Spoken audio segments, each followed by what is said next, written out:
friend from France. As you can see, I am now in my new Airbnb. Excuse the kind of mess. I found a place that has an oven, which I am so excited about. And I did bring a lot of my pastry tools. I brought piping bags and piping tips, and what else did I bring? Colorant and my spatula, silpats, all kinds of things I will need for making macarons, except especially because of electricity and electrical outlets and all that stuff, I did not bring my hand mixer because I didn't want to cause any explosions or fires, and that was a concern to me. I also did not bring my immersion blender. So those are two things that I need to go out and buy, and I heard from my friend that there is a place in the local like little mall thing that is maybe a 10-minute walk from my Airbnb that there's a kitchen supply store and another kind of larger grocery store. So hopefully one of those two places will have the things I need, and then I can start making macarons in this kitchen here in France. The sun is kind of trying to peek out. I don't know if you can see. But it's a little bit of a like rainy and cloudy day here. So it is actually a really good day to be shopping and in the kitchen. So let's go adventure, try to get all the tools I need, and then it is going to be baking time. We can test out this oven and see if I can make macarons in France. Let's go.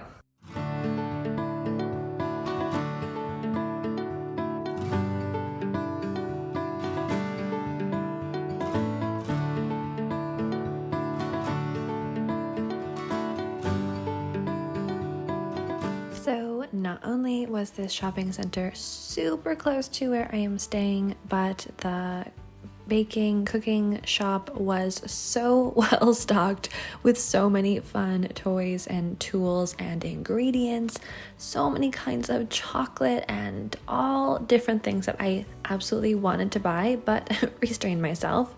I got a couple bowls and two baking pans as well, and so I'm just gonna go back to my Airbnb with all of these amazing things and get set up here, and also run out to the store and quickly buy some ingredients. I was a little bit nervous because so many of the ingredients were just completely new brands to me, and oftentimes I like bulk order. So anyway, I have everything I need to make macarons, and again, because I found some wonderful Macaron chocolate right away, I decided to just go for a ganache.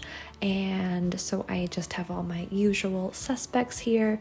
I like to use a mixture of a dark and milk chocolate in my standard ganaches, and then just pour over some hot cream into the chocolate with a tiny bit of salt and honey.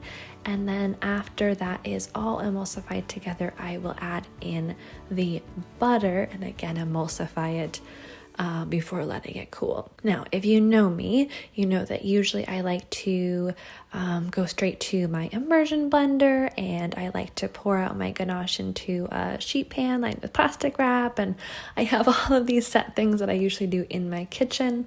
But with very different tools and much fewer tools, I was not exactly able to do all of the things exactly how I wanted to.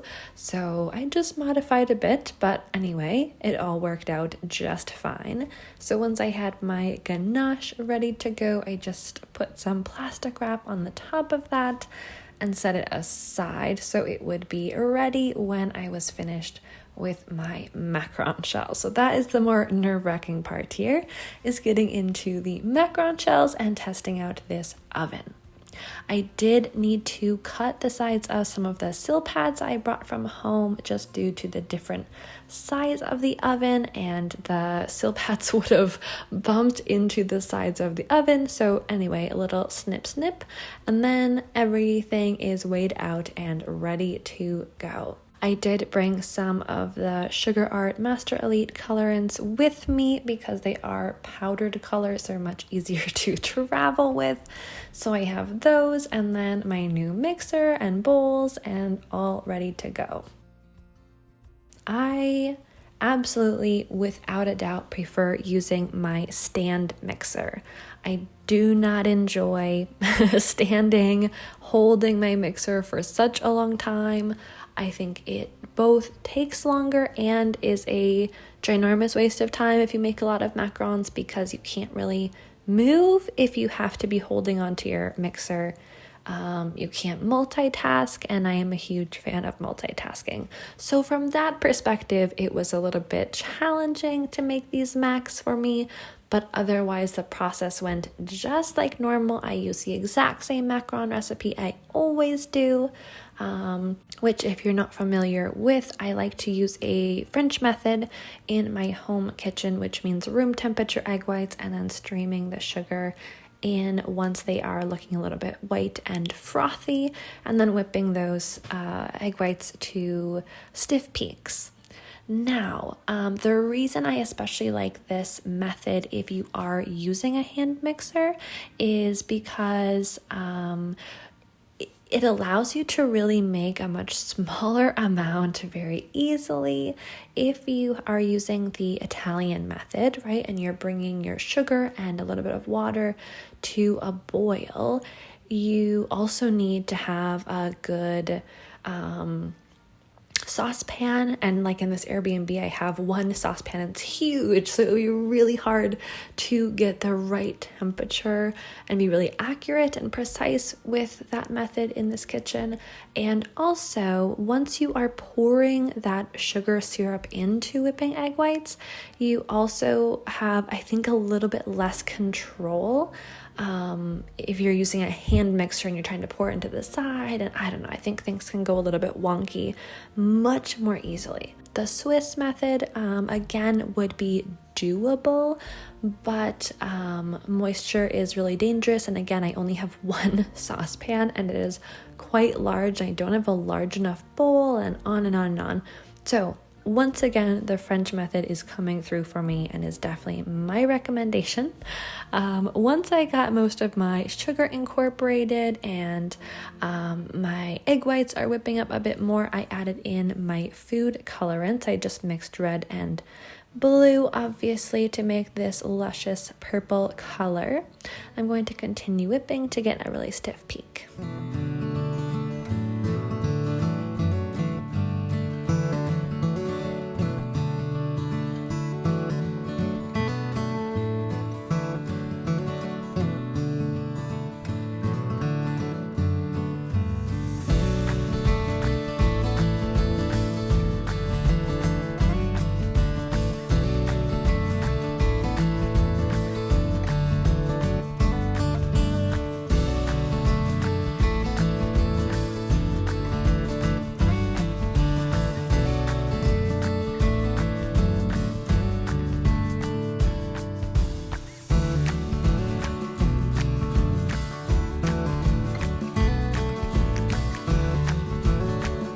Once that really stiff peak was achieved, as you can see, it is creating a point and also not going anywhere when I shake it a little bit. It's time to add in my dry ingredients. I'm going to add these, fold them in about 3 additions, and then really work on my macaronage, trying to get to that ribbon stage where the batter flows off of my spatula like a ribbon and back into the bowl. Once I've achieved that stage, it will be time to pipe.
was getting really nervous at this stage because the sill pads and everything, it was just, you know, smaller, and I don't use hand mixers that much, and the oven is so different, and it was also raining outside, so there were just like so many red flags that I was pretty sure these were going to be a massive failure. So as I was piping these, I was quite anxious.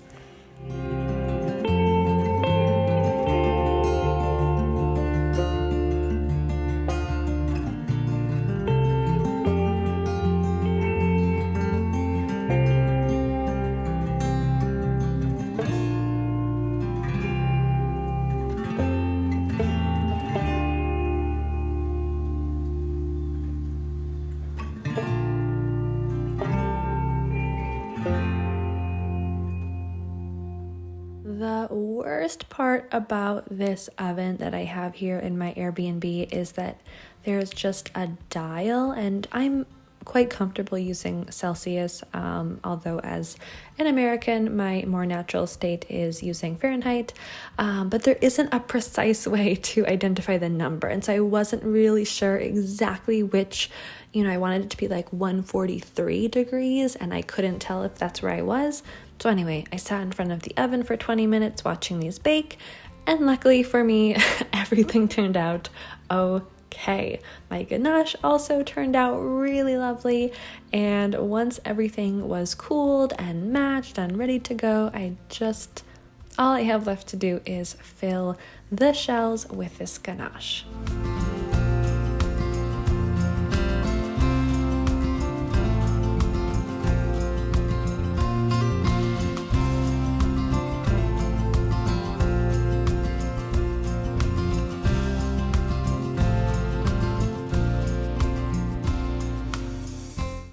So even though I did have a little bit of a tricky time with the oven and knowing exactly which temperature or approximately what temperature, and then how long to bake, and the placement and on was definitely the most complicated and nerve-wracking process, it was a success, and I am so happy to know I'm able to make macarons while I'm here in France for the next 2 months. So definitely keep your eyes peeled. I'll be baking a lot and hopefully having some fun outdoors photo shoots by the mountains and the lake.